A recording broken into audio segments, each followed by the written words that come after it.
বাচ্চাকে দিবে। বন্ধুরে আমার, ওরে আমার কলিজার আব্বা জানেরা রে, ওরে আমার কলিজার যুবক ভাইরা রে, আজ বর্তমান সমাজে আমাকে মনে করে নিজের বউ বাচ্চাকে মনে করে নিজের মাকে ভুলে গিয়েছি।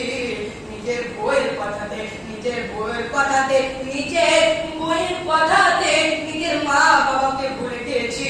নিজের মা বাবাকে খেতে দিই না, বউ যা যেটা বলে সেটাই করে। বউ পাগলা রে, তোদের গ্রামে যাই পড়ে, তোর মা তোকে এতদিন তোকে লালন পালন করলো, তুই শেষ বছর মাকে তুই অন্যায় ভাবে গালি গোলাস করেছে। তুই একটা ভাবে ভেবে রেখে তোর জন্য কিয়ামতের মাঠটা, তোর জন্য কিয়ামতের মাঠটা খুব কঠিন হয়ে যাবে। তোর মাকে তুই খা দিয়েছে, তোর মাকে দিয়ে হাত দিয়ে আঘাত করেছে রে। এই হাতের জন্য, এই হাত দিয়ে যখন তুই আঘাত করেছিলে, তোর মা তোর জন্য চোখের অশ্রু ঝরাতে হয়েছিল। তুই একবার ভেবে রেখিস, তুই একবার কিন্তু ভেবে রেখিস, তোর জন্য কিয়ামতের মাঠটা খুব কঠিন হয়ে যাবে। আল্লাহ তোর উপরে নারাজ হয়ে যাবে।